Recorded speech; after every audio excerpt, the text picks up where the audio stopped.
ইনশাআল্লাহ আজকের লেকচার যাদের কানে যাবে, আমরা যদি না খেয়েও মরে যাই, আল্লাহ পাক না খেয়ে মারবেন না ইনশাআল্লাহ। রিজিক আছে, খাবো ইনশাআল্লাহ।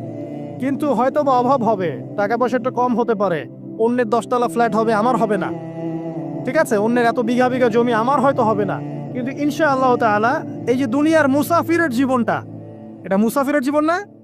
মুসাফিরের জীবনটা কেটেই যাবে ইনশাআল্লাহ। কাটবে না? যে কোনো ভাবেও কেটে তো যাবেই ইনশাআল্লাহ। এই যে পরকালের জীবনটা একটা চেতনার শক্তি, জানেন? দুনিয়াতে যত বাধা বিপত্তি আসুক, গাল মন্দ খান, গীবত তহমত খান, কষ্ট হোক, নির্যাতন হোক, একটা বিষয় মনের মধ্যে শান্তি দেয়। কি শান্তি? যে এই দুনিয়ার জীবনটা তো আর চিরস্থায়ী নয়, এটা তো আর সারা জীবন থাকবে না। ইনশাআল্লাহ এই অবস্থা আস্তে আস্তে পরিবর্তন হয়ে যাবে। ফাইন্না মাআল উসরি ইউসরা, পরকালে ইনশাআল্লাহ পাবো। দুনিয়াতে না পেলে কি হয়েছে, পরকালে পাবো ইনশাআল্লাহ। যুবক ভাই, এসব জেনা ছেড়ে দেন, আল্লাহ রাব্বুল আলামিন আপনার জন্য হুর রেখেছেন জান্নাত, ইনশাআল্লাহ পাবেন ইনশাআল্লাহ। এটা ছেড়ে দেন, সুদ ছেড়ে দেন, আল্লাহ পাক আপনার জন্য হাউজে কাউসার রাখছে ইনশাআল্লাহ, ঠিক আছে? অন্যায় পাপ ছেড়ে দেন, আল্লাহ রাব্বুল আলামিন আপনার জন্য জান্নাত রেডি করে রাখছে ইনশাআল্লাহ। এই দুনিয়ার জীবনটা ধোঁকা, একটা ছোট্ট জীবন, পুরা ধোঁকা, কিচ্ছু নাই এর মধ্যে। আমার কথা শোনেন, এই দুনিয়ার জীবনে কিছুই নাই। চারপাশে অনেক কিছু মনে হবে, আপনার বাড়ি আছে, গাড়ি আছে, স্ট্যাটাস আছে, টাকা পয়সা, প্রতিপত্তি সব আছে।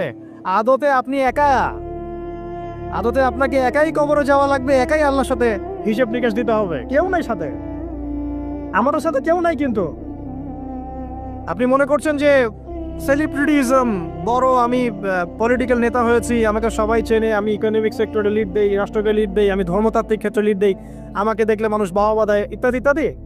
দিন শেষে আমি একা, আপনিও একাই, আমাকেও একাই যেতে হবে, আপনাকেও একাই যেতে হবে। এগুলো সব চারপাশের খালি অন্ধ মোহ, আর কিছু না। তো এই মোহের মধ্যে ঢুকে পড়বেন না, আল্লাহ পাক তৌফিক ইনায়েত করুন। নবী সাল্লাল্লাহু আলাইহি ওয়াসাল্লাম বারবার বলতেন, আল্লাহুম্মা ইন্নী আউযু বিকা মিন ফিতনাতিদ দুনিয়া, বলতেন না?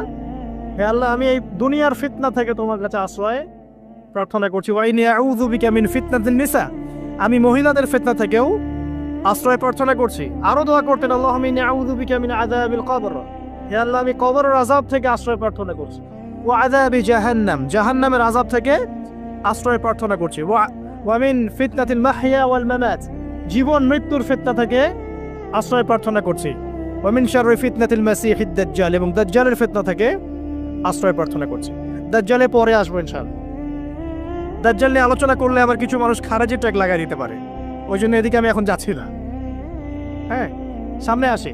তো রিবার বিষয়টা বলছিলাম, আইয়ামে জাহিলিয়াতের যে সেই রিবা এখনকার বিশ্বে